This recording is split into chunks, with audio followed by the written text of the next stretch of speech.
네, 지금 딱 10시 지났네요. 시장의 이슈로 종목을 찾아보는 10시 투자 전략실 이어가겠습니다. 오늘 이 시간을 통해 이 종목과 이슈에 대한 얘기를 해주실 세 분 바로 소개해드리겠습니다.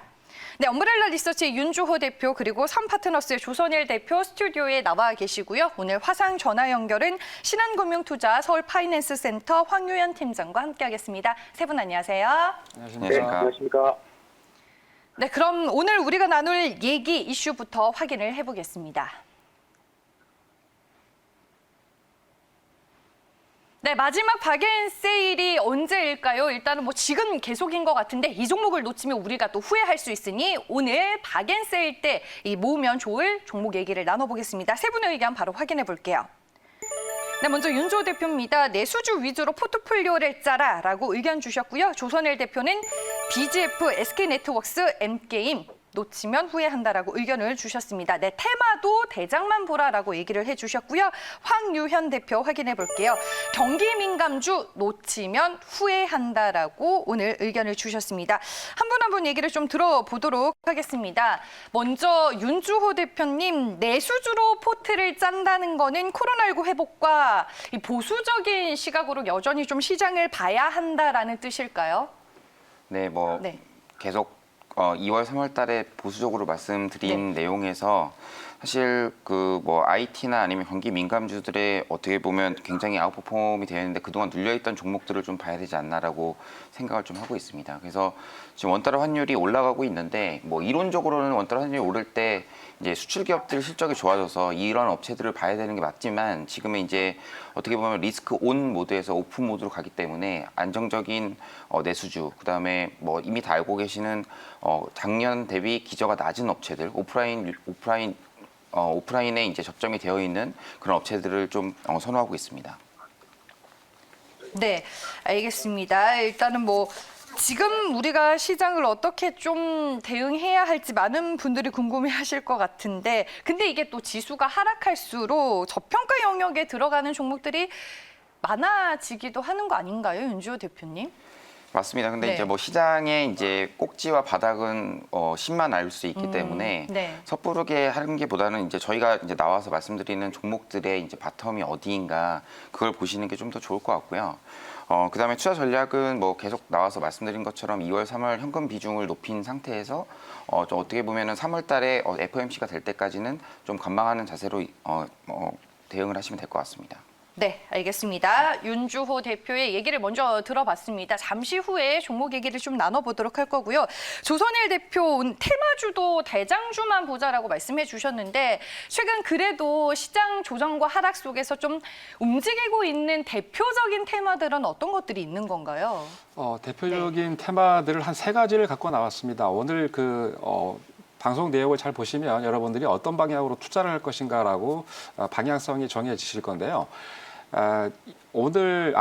작년 이제 올 초에 발표한 내용을 보니까 미국에서 2020년 한 해 동안 전 세계의 글로벌 투자 업체들이 ESG라고 그러죠. ESG 펀드에 투자한 돈이 40조 5천만 달러가 넘는다고 합니다. 우리나라로 돈으로 따지면 4경 원이 넘는 돈인데요. 어마어마한 돈이죠. 결국 시장에서 움직이는 것들은 돈이 몰려야 그쪽에서 수익이 나는 겁니다. 앞으로 어제 발표한 미국의 금융서비스 업체 모닝스타가 미국에서만 ESG 펀드가 무려 51억 달러, 511억 달러, 우리나라 돈으로는 57조 원이 돈이 순유입된다고 그러는데 전 세계적으로 몰리고 있는 ESG에 여러분 관심을 가지시고요. 그리고 두 번째, 세 번째는 조금 이따 말씀드리도록 하겠습니다. 네, 알겠습니다. 그러면 ESG를 대표적으로 일단은 꼽으시는 거고 종목 얘기하면서 조금 더 저희가 얘기를 들어보도록 하겠습니다. 황유현 팀장님은 오늘 경기 민감주 놓치면 후회한다라고 한 주를 의견을 주셨는데 최근 시장의 무게 중심이 또 확실하게 경기 민감주 쪽으로 실리고 있죠. 네. 일단은 시장이 급락 오늘처럼 나오는 날에는 사실 종목 추천 드리는 입장도 고통스럽고 들으시는 입장도 고통스러운 건 마찬가지인데요. 금리 인상이 역대 통계들을 보면 90년대 이후 통계들을 보면 6번의 상승기 중에서 대부분 다 상승을 했거든요. 결국은 코스피도 상승을 했고 S&P 500도 상승을 했고 근데 이제 다만 이제 그 작년하고 올해랑 이제 금리 기반 요건, 이제 금리 환경 자체가 다르다 보니까 주도주의 변환 과정에서 수급의 이탈 과정에서 수급의 이제 전환 과정에서 이제 조금 약간 민감함의 변동성들이 최근에 나오는 것 같고요. 작년 같은 저금리 환경, 이제 아직 금리를 올리진 않았지만 이제 금리를 올라갈 걸로 예상되는 환경이기 때문에 이런 과정에서는 항상 경기 민감주, 전통적인 경기 민감주들, 사실 요즘에 전통적인 경기 민감주라고 해서 무조건 올라가는 부분은 아닌데 일단은 초기이기 때문에 전통적인 경기 민감주들, 그리고 작년에 워낙에 경기가 안 좋았던 코로나 상태에서 안 좋았던 상태에서 좋아지는 구간으로 넘어가는 구간이기 때문에 전통적인 경기 민감주도 지금 충분히 매매해볼 만한 종목들이 많이 있는 것 같습니다. 그런데 최근 한 달 동안 경기 민감주들 같은 경우에는 1분기 순이익 추정치가 또 시장 안에서 많이 상향 조정이 되던데 이런 것도 하나의 좀 경기 민감주들에게는 모멘텀이 되고 있을까요? 뭐 일단은 네. 작년보다는 무조건 실적은 당연히 좋아지겠죠. 기존 효과들도 그렇고, 그리고 네. 최근에 유가 상승이라던가 이게 지속적으로 되기는 조금 아직까지는 조금 더 지켜보기는 해야 되겠지만 우리가 이후에 뭐 보복 소비라던가 여러 가지 지금 가장 주식 상승의 스토리들을 제공시켜 봤을 때 일단은 그 초기 구간이기 때문에 관련 종목들은 충분히 매매해 볼 만한 구간이다라고 생각을 했습니다. 네, 알겠습니다. 최근에 뭐 시장의 흐름이 또 급격하게 바뀌고 있고 주도주들의 변화도 좀 감지가 되고 있는 상황입니다. 뭐 현금을 확보하고 계신 분들이 얼마나 되실지는 모르겠는데 오히려 또 이런 시장의 하락과 조정이 또 매수 기회가 될 만한 종목이 있으니까 오늘 이제 종목 얘기로 차근차근 좀 들어가 보도록 하겠습니다. 윤주호 대표님은 최근 시장 안에서 그래도 우리가 이 종목은 좀 관심 있게 두고 매수를 하면 좋겠다 싶은 종목 뭐가 있을까요? 일단 내수주 아까 말씀드렸는데 여기에 관련된 종목들은 이제 현대백화점하고 하이트진로 두 가지를 좀 보고 있습니다.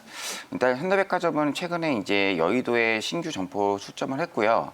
뭐 아시는 것처럼 신규 점포가 출점이 되면 3년 정도는 사실 손익분기점을 넘기 어렵기 때문에 뭐 단기의 실적 모멘텀이 있다라고 보기에는 좀 어렵습니다.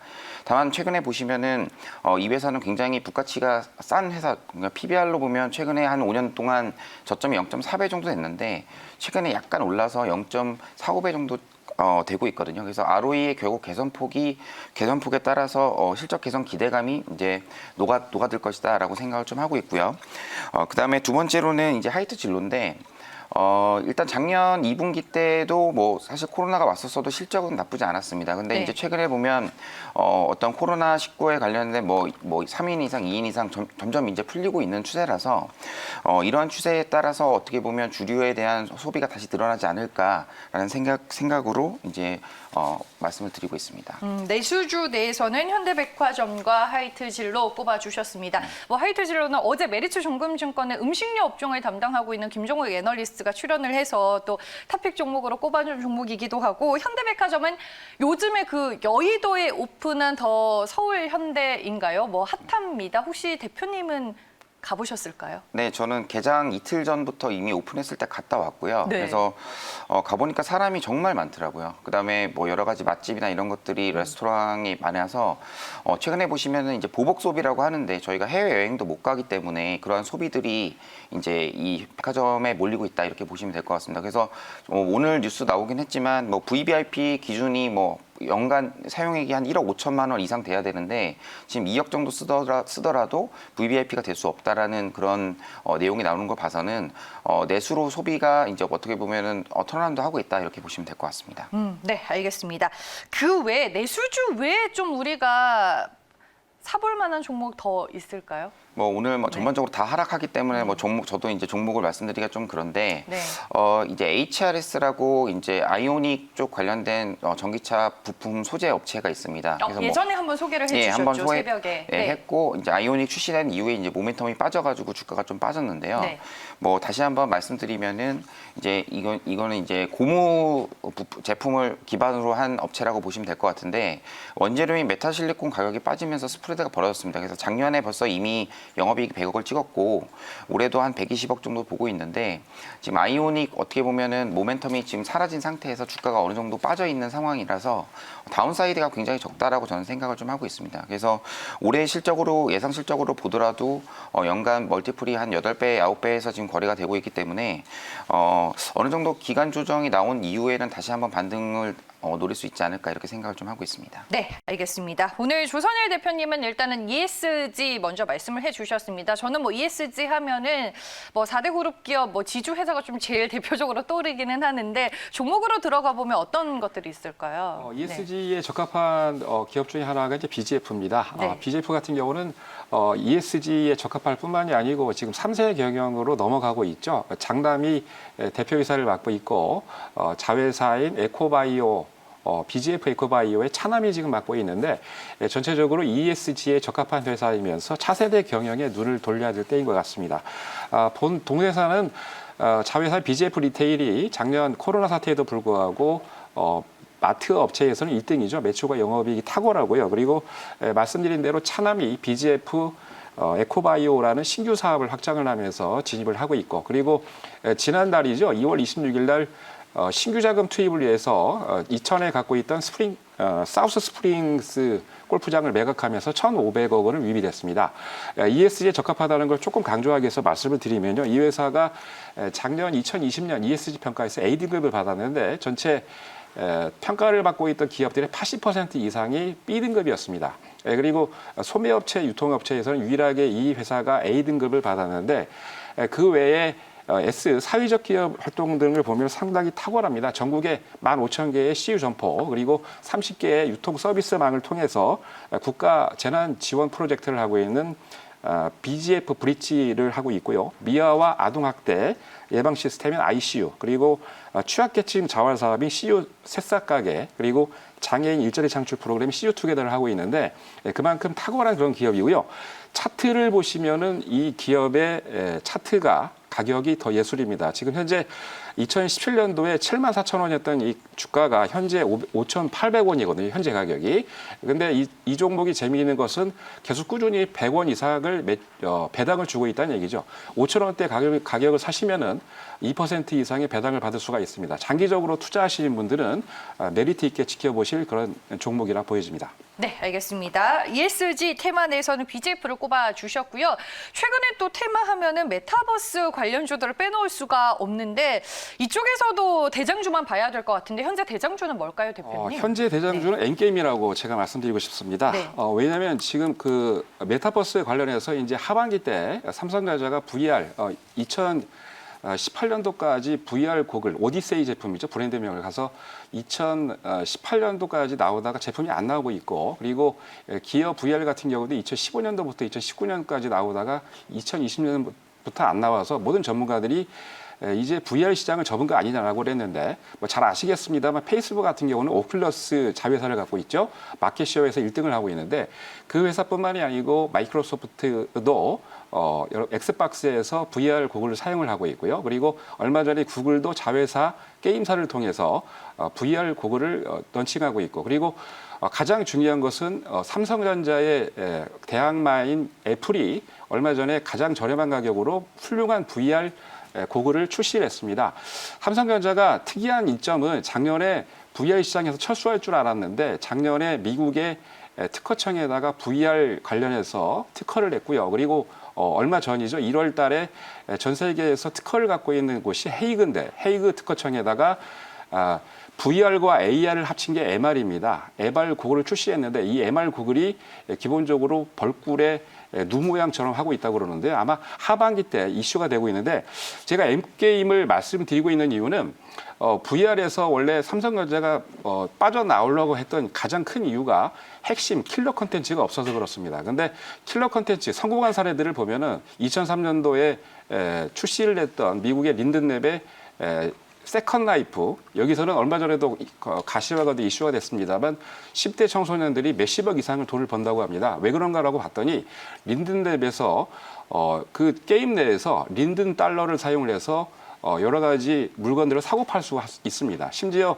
뭐 모르는 사람끼리 젊은 남녀나 캐릭터죠. 만나서 결혼해서 아이까지 낳고 이렇게 있는데 일상생활에 할 수 있는 모든 것들을 세컨 라이프에서 할 수 있다는 얘기죠.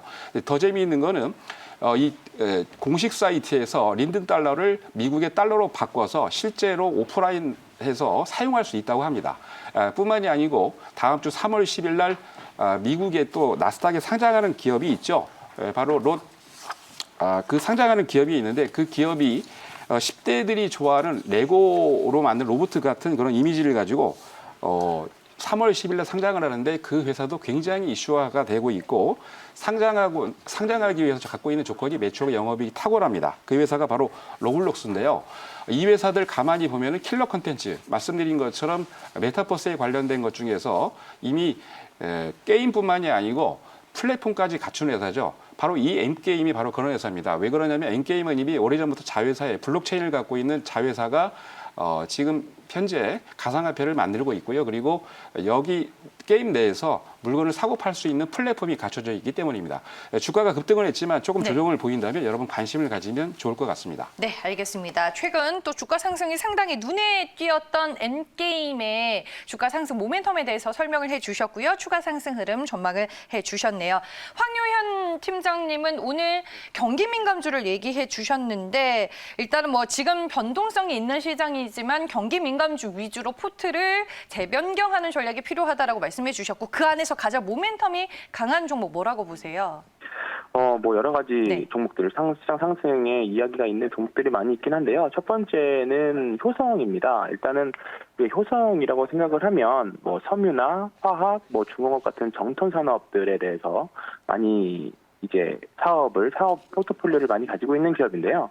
최근에 보시면 효성은 이제 지주사고요. 효성이라는 이름을 달고 있는 자회사 다른 종목, 상장되어 있는 자회사 종목들을 보면 최근에 주가 흐름들이 좀 굉장히 좋고 좋은 종목들도 많이 있고 어떤 새롭게 사업을 시작하는 종목들이 많이 있습니다. 일단 대표적으로 최근에 보면 효성 TNC라던가요, 아니면 효성 중공업도 있고요. 그다음에 효성 첨단 소재 같은 종목들이 대표적인데요. 뭐 효성 중공업 같은 경우에는 뭐 수소 충전소 우리나라 국내 수주 1위이기도 하고요. 뭐 오늘은 수소 섹터가 좀 상대적으로 더 약한 모습들을 보여주고 있기는 합니다만, 뭐 이제 수소 산업은 이제 우리나라뿐만 아니라 글로벌 트렌드이기 때문에 조금 이제 많이 떨어진 구간에서는 모아가시면 이제 좋은 섹터라고 보고 있고요. 그 효성 첨단 소재도 이제 미래 소재 끝판왕이라고 하는 이제 탄소 섬유 를 이제 해서 최근에 주가가 상대적으로 센 모습도 보여주고 있고, 그다음에 최근에 목표 주가가 좀 강력하게 좀 많이 나왔던 종목들인데 효성 TNC, 뭐 중국의 스판덱스 가격, 중국 기업 대비 저평가 이런 이슈들이 좀 불거지면서 최근에 주가 상승이 많이 나왔던 종목입니다.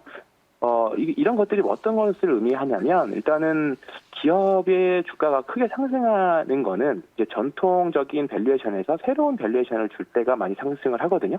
그러니까 효성이라는 그룹 기업 자체가 뭐 효성뿐만 아니라 최근에 LG도 그렇고 뭐 현대차도 그렇고 과거의 사업 포트폴리오에서 새로운 포트폴리오, 새로운 산업으로의 전환을 하고 있는 부분들이기 때문에 우리나라 전체 코스피장도 올라왔다라고 보고 있고 기업들의 주가 상승도 나왔다라고 보고 있는데요. 효성도 전통적인 사업 포트폴리오에서 친환경 사업들, 새로운 섬유, 새로운 소재 산업으로 이제 본격화되는 구간들이기 때문에 이 모든 것들을 아우르고 있는 지주사 효성에 대해서 좀 긍정적인 평가를 좀 할 수 있을 것 같고요. 효성 같은 경우에는 이제 전통적인 중화학 회사에서 이제 친환경 회사로 하고 있고요. 최근에 나온 뉴스 중에서는 탄소 국경 조정세라는 이제 도입하겠다라는 이슈들이 좀 있습니다. 이 부분들이 분명히 친환경 종목들한테는 분명히 좀 우호적인 영향이 좀 될 것 같고요. 현재 뭐 PBR 0.7배 수준에서 거래되고 있기 때문에 충분히 저평가되어 있고 추가적인 지금부터는 한번 긍정적으로 보셔도 전 좋을 것 같습니다. 네, 알겠습니다. 네. 한 종목 더 있을까요, 팀장님? 네네네, 그렇습니다. 그리고 하나는 우리 전통적으로 이제 좀 봐야 되는 이제 정유 사업인데요. 우리가 정유 사업하면 생각하는 게 대표적으로 S-오일이라든가 아니면 SK이노베이션, GS 이렇게 떠올리실 텐데요. 현대 오일뱅크를 가지고 있는 현대중공업지주를 좀 말씀드리고 싶습니다. 일단 현대중공업지주는 자회사로 현대중공업 관련 종목들을 많이 가지고 있는데 거의 뭐 현대중공업지주에서 대부분 한 70% 이상의 매출과 영업이익을 기록하는 게 현대오일뱅크입니다. 그래서 이 현대오일뱅크를 상장을 한다 만다 이야기들이 좀 있기는 한데 일단은 자회사로 이쪽에서 올해는 좀 많은 기대를 좀 하고 있고요. 정유주들이 작년에 굉장히 좀 고생을 많이 했잖아요. 현대오일뱅크도 마찬가지였고 올해는 작년 대비 분명 기조 효과로 실적들이 많이 좋아질 거라고 봅니다. 그리고 기술력도 사실 우리가 현대오일뱅크가 비상장이다 보니까 이야기들을 많이 안 하는데 현대오일뱅크 같은 경우에는 영업이익률도 굉장히 높은 편이고 경제마진 실력도 굉장히 좋은 축에 속합니다. 그렇기 때문에 올해는 분명히 좋은 모습을 좀 보여줄 수 있을 거라고 보고 최근에 두산인프라코어를 인수를 했습니다. 그러면서 이제 기계산업, 자회사를 가지고 있는 현대건설기계하고 같이 시너지를 좀 낼 수 있을 것 같은데 이런 부분들이 좀 긍정적으로 좀 주가에는 지금보다는 충분히 업사이드가 더 있는 종목이라고 생각하고요. 그 종목 그래서 추천드리겠습니다. 네, 알겠습니다. 효성과 더불어 현대중공업 지주를 꼽아주셨습니다. 이미 물량을 좀 줄여서 현금 확보가 충분히 되신 분들 혹은 주도주로 바꿔서 좀 변화를 주고 싶으신 분들은 오늘 세 분의 종목 얘기가 좀 도움이 되시길 바라겠고요. 세 분 말씀은 여기까지 듣겠습니다. 고맙습니다.